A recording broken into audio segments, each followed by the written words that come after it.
So, I'm reading a book about PTSD, The Truth About PTSD by Chad M. Robichaud and Jeremy M. Stallnecker. I tried to pronounce their names. And it was given to me by a refugee from Afghanistan that works with their group, the Mighty Oaks Foundation. And it was talking about sharing your story and pain. And I remember that several years ago, I felt like God was telling me to talk about witchcraft. And I was like, what does that mean? Talk to who about witchcraft? I mean, like, I know full well, I have family members who are under the belief system of witchcraft. I have like friends and acquaintances. Sorry, I slept in my makeup because I'm like in a very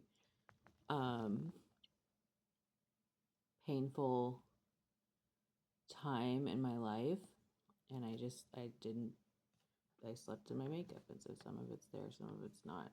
I don't usually wear makeup. I don't know why I wore makeup, probably also because of the same thing, like I'm going through a crisis time and God is helping. So, I do want to be obedient to God and talk about witchcraft. And so witchcraft is it's a deception. I believe it's a deception. More so than that, I believe it's a deception. It is a deception. And a lot of it is just the stuff that I studied, which was called eclectic Wicca. It said you can, if you have your intention, and you look at a burning candle, and you have a certain color candle to manifest this type of, whatever it is that you want. Say burn a red or pink candle for love and put some kind of oil on it, like rose oil, and say these words and mix these herbs together and leave a little sachet of herbs somewhere under the full moon on a Friday. It had this kind of stuff in it. So I studied those books when I was a child. I was not yet a teenager. I remember I was about 11 years old, 10, 11 years old when I started sneaking those books from the library and the bookstore.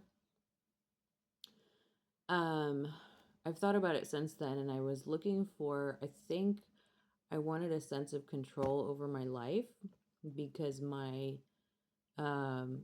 that time, my dad had made the decision that our family was going to move in with my grandmother, who was developing in early stages of Alzheimer's at that time. And I didn't want to move. And in fact, I wanted to run away from home. It was just a very chaotic time. I wanted to run away. I wanted to join a gang because there were a lot of gangs around us, and they would, spray their little words, and somebody got shot in the park behind our house, and I was like reading these fantasy novels about like this vampire gang, and I was like about teenage vampires riding motorcycles, and they had soulmates, and I was just like, I'll just run away from home and join a gang. Oh my gosh, I could have tattoos on my face right now, couldn't I? Not that there's anything wrong with people that do have tattoos on their face, but yeah, so children are very impressionable, as I was. And maybe we get a hardening as adults, realizing that a lot of things that had an impression on us were wrong. But I'm going to try to wrap this up. So I believed in this witchcraft stuff, and I was getting hormonal. I was like prepubescent and like all the hormones, and so all of that stuff got mixed up with like, I had a crush on a guy, and it was like all of this stuff around the same time. Like I had a crush on a guy in 4th grade, so I was about 10 years old, and a lot of him and a lot of other guys, they really liked pro wrestling, and I was like watching stuff on TV that was like Jerry Springer. It was like maybe the Maury Povich show, but it was like, oh, I was ugly when I was a kid, and now I grew up, and now I'm super hot, and had plastic surgery, and look at me now. Sorry, my hair's still messed up. But yeah, look at me now, right? Okay. Um, Jesus, I need you. Thank you, Jesus. So, yeah, so I think witchcraft is also could be very appealing to people who are vulnerable and need answers, and they feel powerless, and they want a sense of control, because it promises the promise that witchcraft is making is that you can physically put something into reality. There's a box of dates, it doesn't matter what it is, but that you can physically, there's something that you can do in reality that will have some unseen, invisible spiritual effect that will affect something else that you are powerless over, such as a person, a situation, finances, health. And there are ways that we can affect those things by what we do in the real world, in the physical world. Taking